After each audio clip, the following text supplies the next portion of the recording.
Energy is the language that exists before words, before thought, before even the first sound rippled through the fabric of the cosmos.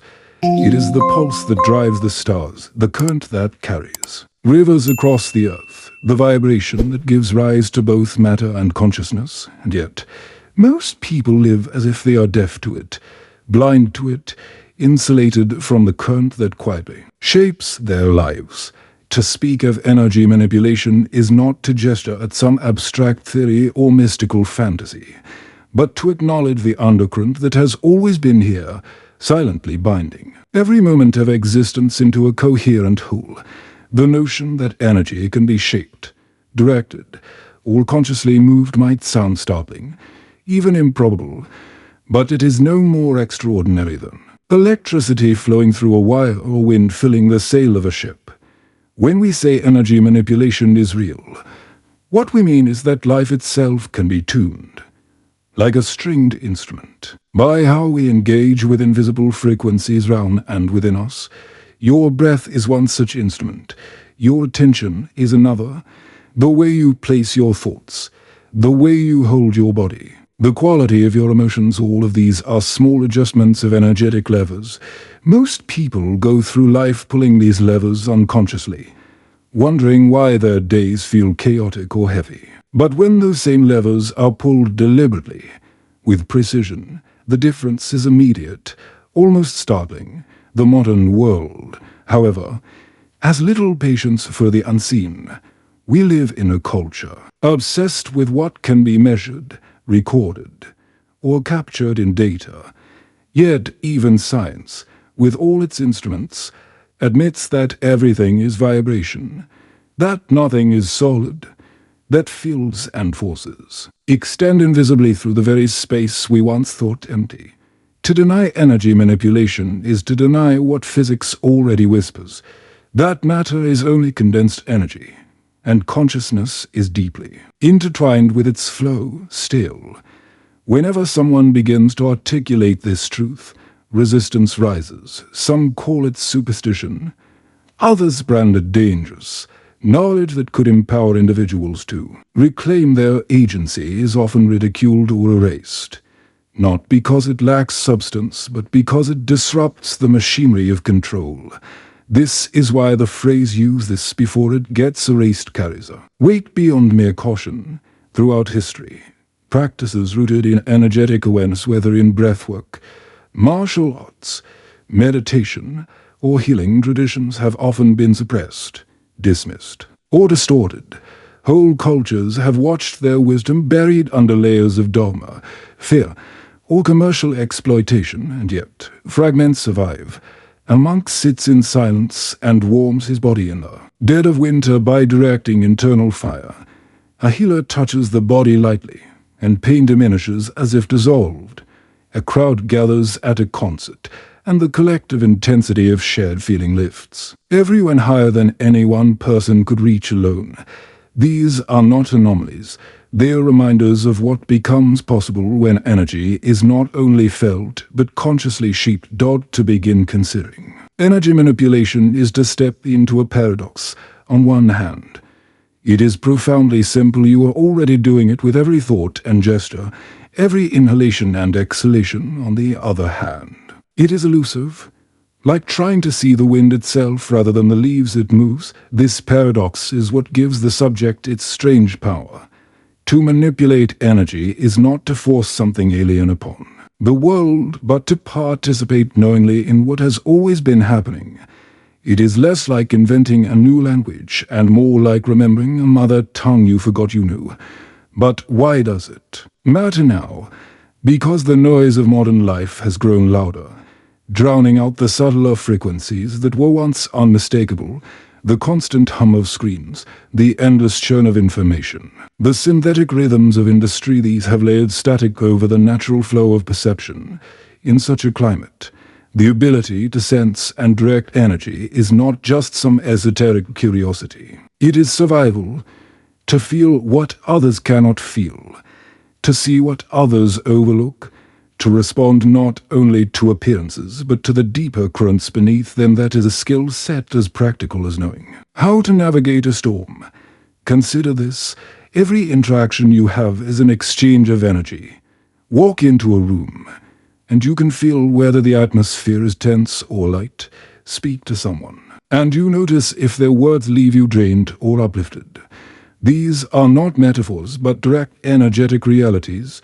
Manipulation, in this sense, is not sinister. It is no more sinister than choosing to adjust the volume on a radio or turning the wheel of a car. You are not violating the system. You are simply steering it. The question is whether you will steer blindly, letting habit and outside influence guide you, or whether you will take hold of the wheel yourself. The urgency lies in recognition. Energy manipulation is not a secret reserved for mystics or hidden orders. It is a human birthright. Yet birthrights can be ignored, suppressed, or stolen. When you forget that you are already manipulating energy, you become easy to manipulate by others. When you remember, even in the smallest ways, you regain a measure of sovereignty that cannot be bought or sold. This is why it must be spoken of clearly, why it must be used before it is erased. The erasure is not always dramatic.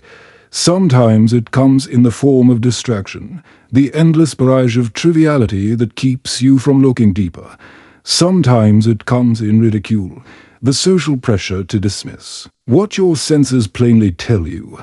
Sometimes it comes in pseudo-versions of real practices, hollowed out and sold as products, stripped of their original potency. Against all these forces, the only defense is remembrance, the direct, lived recognition that energy is real, that you can shape it, and that doing so reshapes you in turn. This introduction is not meant to persuade by argument, but to stir by recognition. Somewhere within you, there is a memory of this truth. Perhaps it shows up in the way music moves you to tears for no reason. Perhaps it is in the inexplicable peace you feel near the ocean, or the surge of clarity after silence.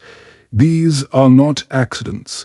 They are glimpses into the architecture of reality, small cracks through which a larger truth shines. To begin, this guide is to widen those cracks until they become a doorway.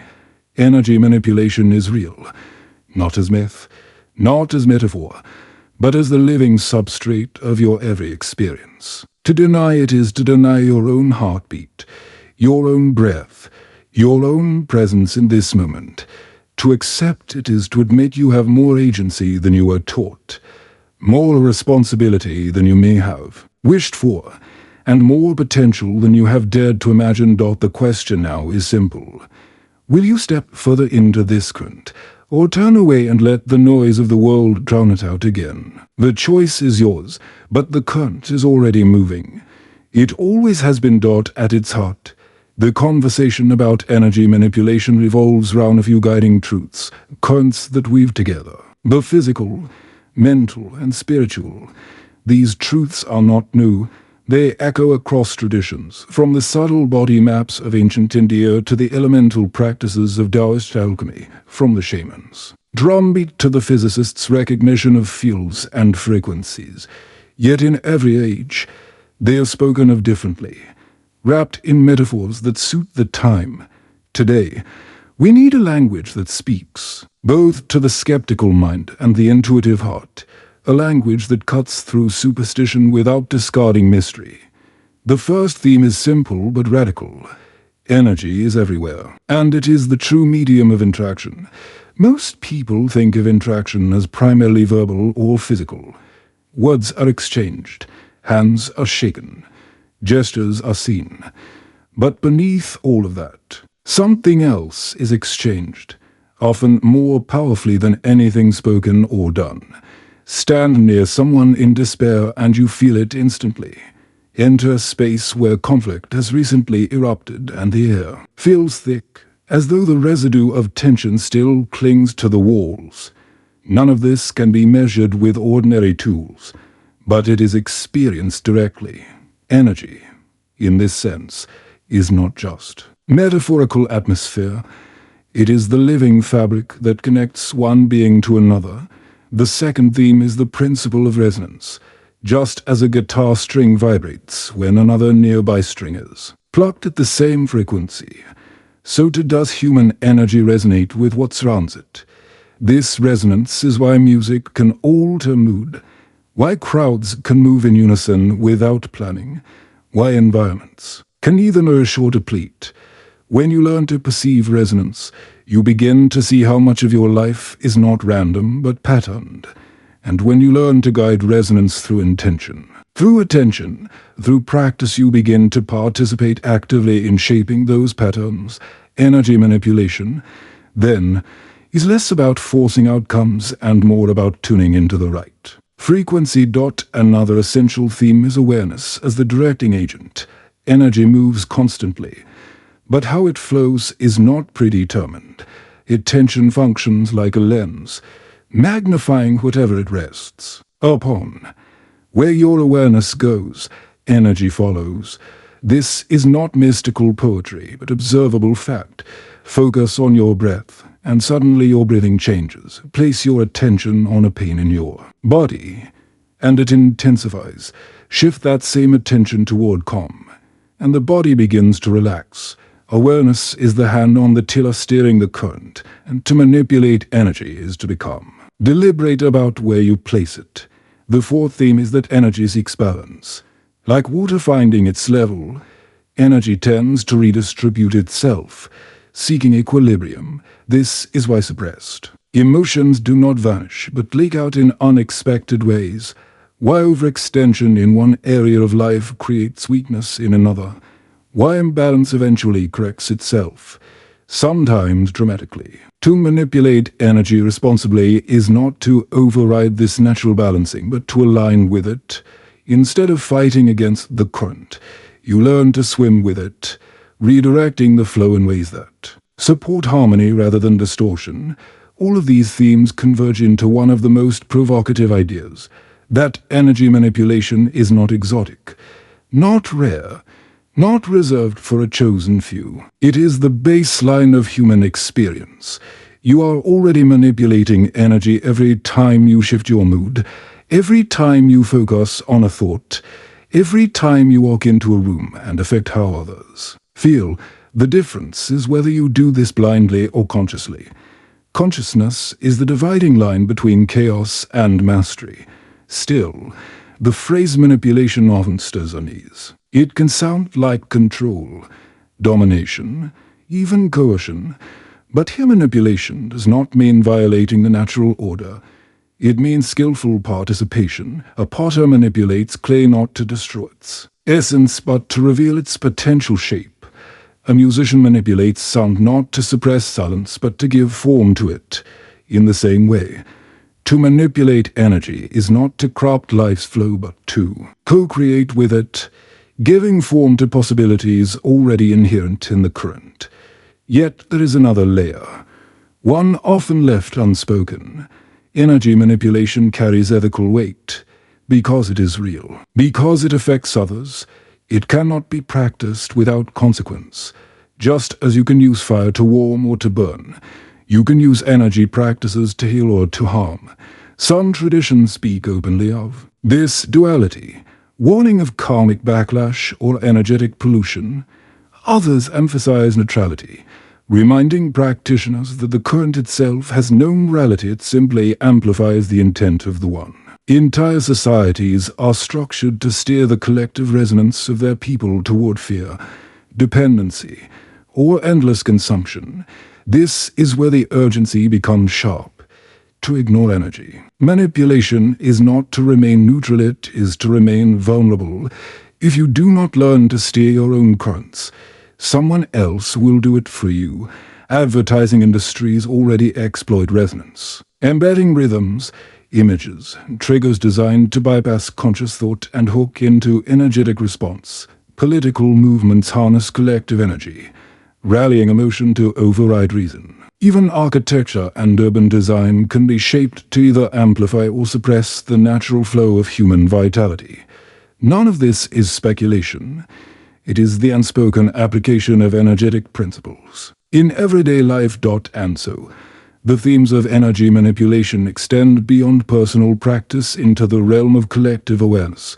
If resonance governs how crowds move, then collective intention can shift entire societies.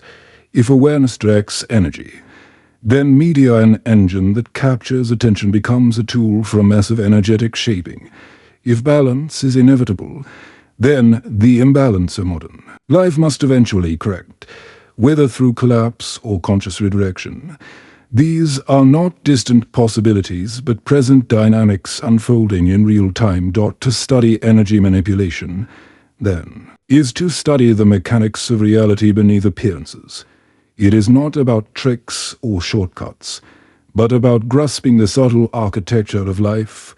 Energy flows, resonance shapes, awareness directs, balance restores. This is the scaffolding behind every story you tell yourself. Every mood you inhabit, every decision you make. You can ignore it, but you cannot escape it. Once these themes are recognized, the question shifts from is energy manipulation real to what will I do with this knowledge? To know that energy is everywhere is to admit you are never separate. To know that resonance binds you is to recognize your responsibility for what you emit. To know that awareness directs energy is to realize your attention is the most valuable currency you possess. To know that balance is inevitable is to choose whether you align willingly or resist until correction becomes forceful. These are the foundations. They are not theories to be debated endlessly, but truths to be tested directly. The moment you pause, breathe, and notice how shifting your focus alters your state. You are already in the laboratory. The moment you realize that entering a calm state affects not just you, but those around you, you have stepped into the field. And once you acknowledge that the field is continuous, that your energy touches the wider world, you can no longer pretend. This is irrelevant. Energy manipulation is real because life is energy. To deny one is to deny the other. The real choice is whether you will engage consciously or remain unconscious. Whether you will tune the instrument or let it play itself out of tune. That choice, simple as it seems, changes everything. If the core themes of energy manipulation form the structural beams of a house, the symbolic narratives are the stained glass windows, colored images that let us glimpse deeper truths in ways that logic alone cannot convey.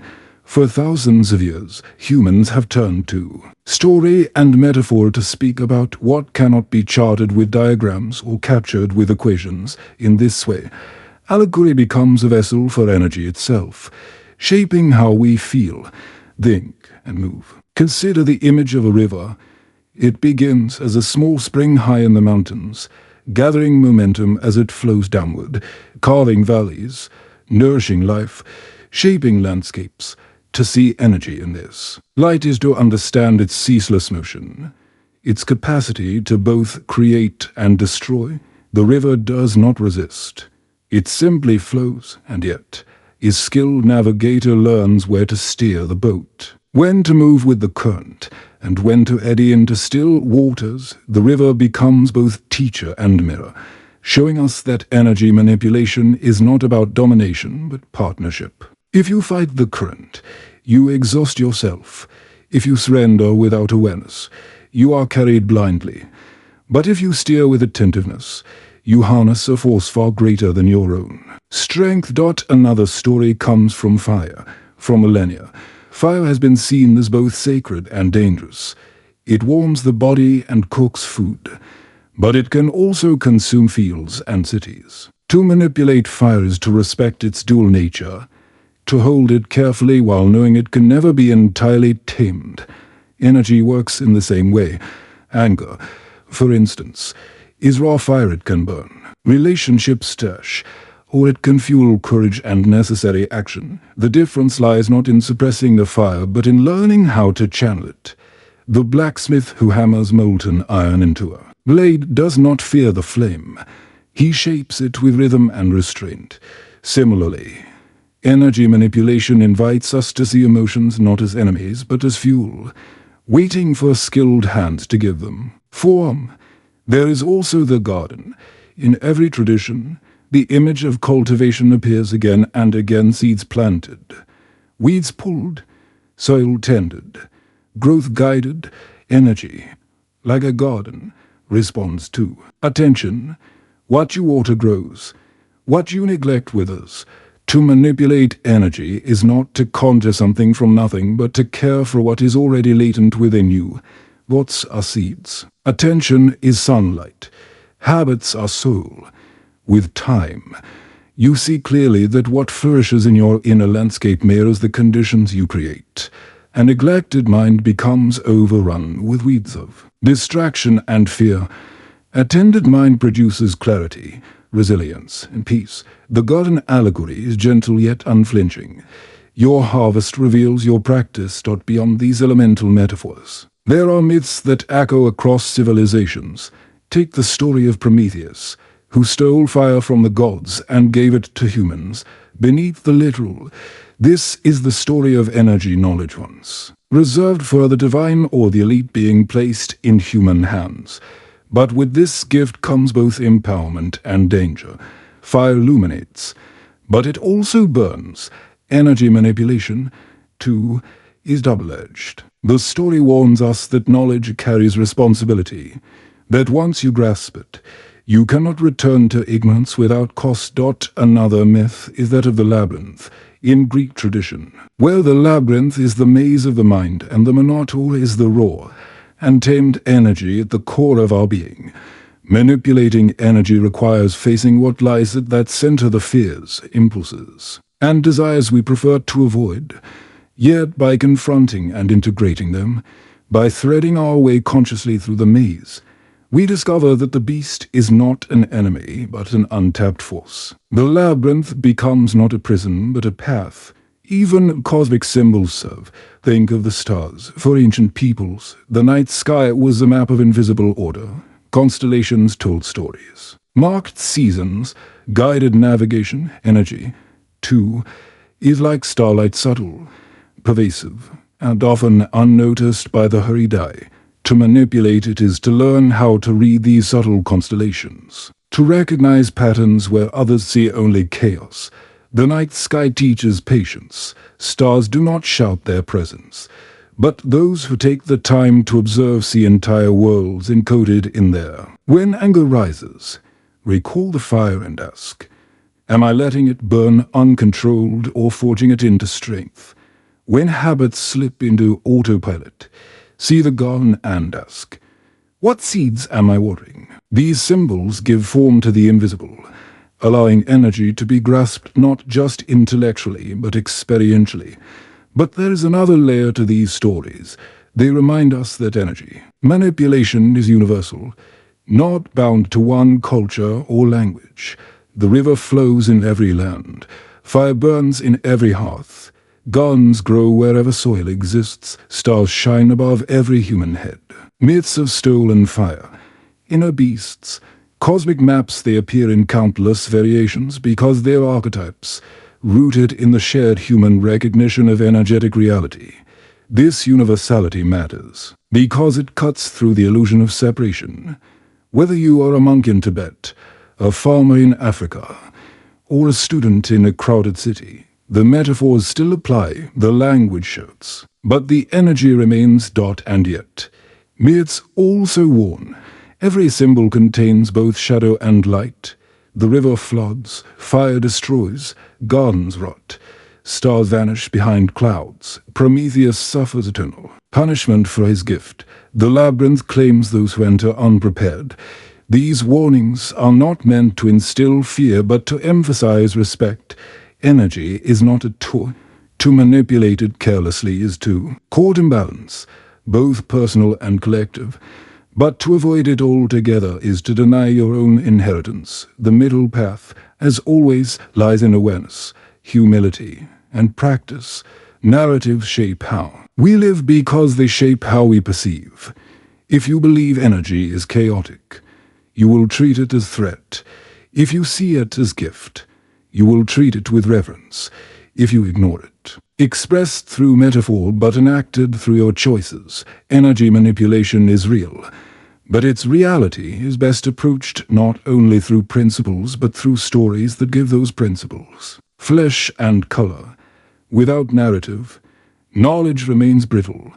With it, Knowledge breathes. The allegories remind us that energy is not a sterile concept, but a living force, one that requires both intellect and imagination to navigate. In this sense, energy manipulation is itself a kind of story, a continuous weaving of unseen threads into visible form. And every person is both weaver and woven, manipulating and being manipulated, shaping and being shaped. To grasp this paradox is to step into a deep relationship with the world, one where every moment carries the weight of myth and the intimacy of breath. It is one thing to grasp the symbolic narratives of energy manipulation, and another to live them daily. The stories of rivers, fires, gardens, and labyrinths may inspire, but without practical integration they risk becoming distant parables, admired but unused. To say energy manipulation is real is to accept that it touches everything, from how you breathe in the morning to how societies are steered at scale. What follows is not a manual of steps, but a weaving of implications, how this knowledge reshapes both the smallest choices and the broadest structures of life. The first place energy manipulation appears is the body. Your body is not only a vessel, but a generator, constantly receiving, amplifying, and transmitting currents. Every breath is an act of exchange. Oxygen enters, carbon dioxide leaves, subtle rhythms ripple through the nervous system. By directing awareness to breathing, you alter not just your physiology, but your state of being. Slow and steady breath calms the mind, lowers stress, and opens space for clarity. Sharp, rapid breath ignites alertness, focus, and fire. The body responds immediately because it is itself an energetic system. What you eat, how you move. When you rest, these are not trivial routines, but direct manipulations of your internal flow. Ignore them, and energy manipulates you. Tend to them with care, and you shape your foundation. From the body, attention naturally expands to emotion. Emotions are not random fluctuations, but energetic weather patterns. Anger, joy, grief, fear, each vibrates at its own frequency, coloring perception and radiating outward to others. Practical integration here means developing fluency, not suppression. Instead of drowning in sadness, you notice hearts. Heaviness pulls inward, teaching you where stillness is required. Instead of exploding in anger, you sense its heat and direct it toward decisive action. Emotional intelligence, in this light, is not just about managing feelings, but about guiding energy currents skillfully. The more you recognize emotion as energy, the less you are hostage to it, and the more you can harness its movement. Thought follows emotion, or perhaps precedes it. The two are often intertwined. Thoughts are like signals that ripple through the energetic field, patterns that reinforce themselves the more they are repeated.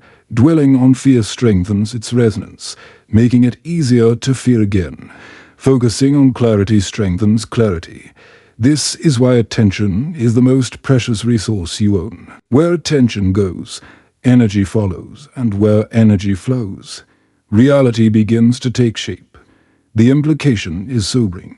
Much of what you call your life is simply the accumulated momentum of where your attention has habitually been placed. Practical energy manipulation, therefore, begins with reclaiming attention, noticing when it drifts, calling it back, choosing deliberately what to magnify. These principles apply not only to individuals, but to collectives. Imagine a crowd at a protest, voices unified in anger or hope.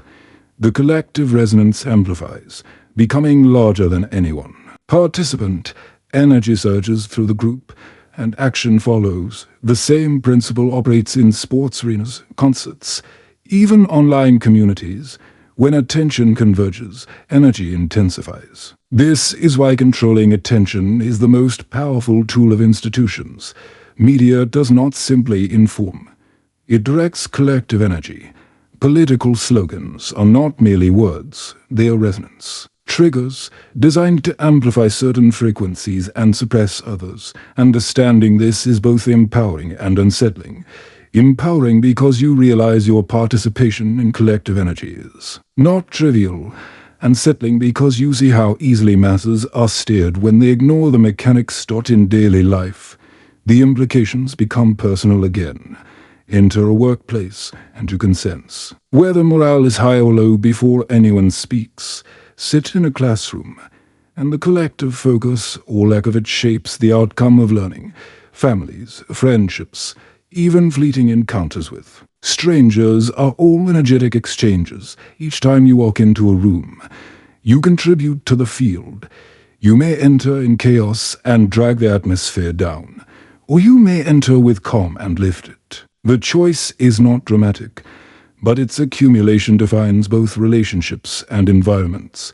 Recognizing this shifts responsibility. You are not only influenced by the field, you are co-creating it. At every moment beyond immediate environments, energy manipulation affects how societies organize themselves. Architecture, for instance, is not neutral. A cathedral with soaring ceilings channels attention upward, evoking awe. A corporate office with harsh lighting and rigid lines channels attention toward efficiency and control. Even cities are designed with energetic consequences. Wide-open plazas invite gathering and resonance. Narrow alleys channel flow differently. To live within these designs without recognizing their energetic influence is to be subtly shaped by them. Without choice, awareness allows you to engage differently, to resist manipulation or to align consciously with what uplifts. There is also the implication of health.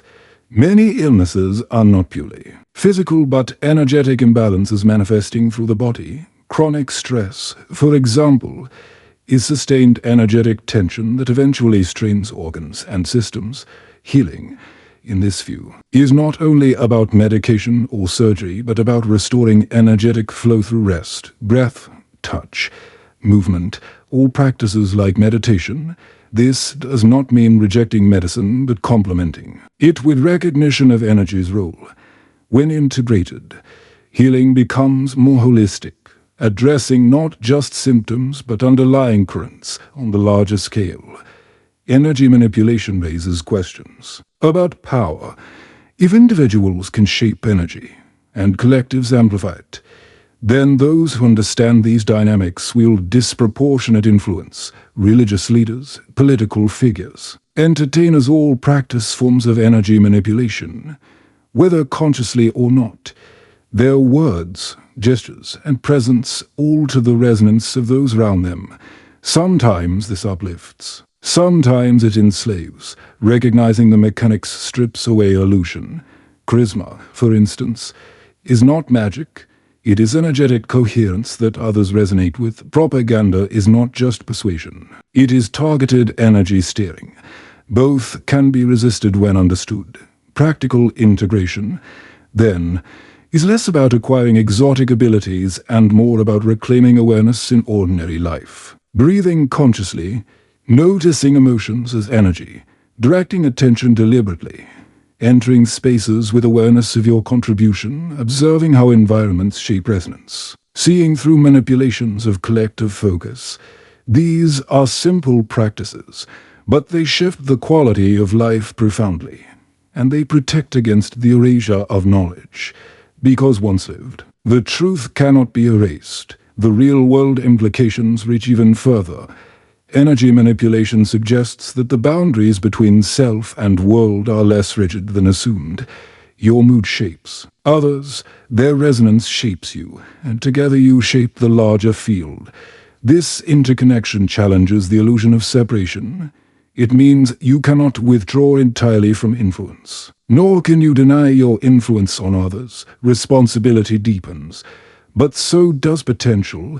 If energy manipulation is real, then even the smallest act, how you breathe in this moment, ripples outward. This is both humbling and empowering, a reminder that nothing is trivial when seen through energetic eyes. To live with this awareness is not to become paranoid or overly analytical. It is to live more vividly, attuned to subtle currents that others overlook. It is to walk through the world not blind but sensing, steering, participating. This does not guarantee ease. Storms still come, But it does mean you are less likely to be swept away without understanding why, and it means you can sometimes steer not against the current, but with it toward a more aligned destination. In the end, practical integration is about embodiment. Energy manipulation ceases to be theory when it is felt in your breath, seen in your choices, acknowledged in your interactions. Theories can be argued, stories can be debated, but lived experience stands on its own. Once you feel energy shift because of your deliberate action, you no longer need convincing. You simply know. We began with a claim bold enough to provoke doubt. Energy manipulation is real. Along the way, we explored metaphors of rivers and fires, the ancient tension between hidden knowledge and public silence, the symbolic layers that protect truth from distortion, and the practical ways energy weaves through body, mind, and society. Now we arrive at the point where reflection must turn into choice, for to hear that energy manipulation is real is only half the journey. To live it is the other half. The first truth worth repeating is that energy does not wait for belief. Just as gravity does not require faith to function, the flow of energy operates, whether acknowledged or denied. Skepticism does not erase its influence, nor does ignorance exempt anyone from its effects. The currents move regardless. The only difference is whether you move with them consciously or are tossed by them unconsciously. This is why awareness matters so deeply. Awareness transforms manipulation into choice, and choice transforms survival into growth. The second truth is that energy has always been both sacred and dangerous. Sacred because it connects you to the pulse of life, to a reality wider and deeper than the surface appearances of daily routine. Dangerous because it can be twisted, hijacked, and turned against you when unrecognized. History shows this clearly. Rituals stripped of meaning, symbols turned into distractions, knowledge locked away while illusions are broadcast. Yet history also shows that those who embody awareness quietly, steadily, often without fame, preserve the flame. The flame of awareness cannot be erased once it is lived. The third truth is responsibility. Once you know energy manipulation is real, you cannot unknow it. You shape not only your experience, but the experience of those around you. This responsibility is not a burden, but a privilege. It means your life matters at every scale, from the private thought to the collective wave. Here lies the transformational call, to live as if energy is real, because it is, to breathe with awareness, not only for oxygen, but for resonance, to feel emotions not as enemies or accidents, but as currents guiding action, to direct attention like a beam of light, refusing to scatter it on noise designed to drain you, to see through the manipulations that seek to steer masses, and to participate instead in co-creating resonance aligned with clarity, compassion, and strength. Living this way does not demand perfection. Storms will still shake you. Distractions will still tempt you. Doubts will still creep in. But the difference is that you will not be lost. You will sense the currents even in turbulence, and you will remember that you are not powerless within them. Even a small shift in breath, a single choice of focus, a moment of silence amid noise, each is a deliberate act of energy manipulation. Each affirms your agency. Some will dismiss this path as fanciful. They will say energy cannot be measured in a laboratory, that it belongs to superstition. Yet even those who deny it live by it unknowingly. They are moved by music, swayed by crowds, healed by presence, drained by stress. They speak of vibes casually, not realizing they are pointing to the very field they claim does not exist. Denial does not invalidate the reality. It only limits the depth of engagement. You need not convince them.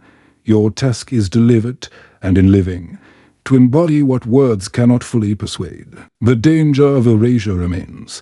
In a world flooded with information, truth is not destroyed by censorship alone, but drowned in noise.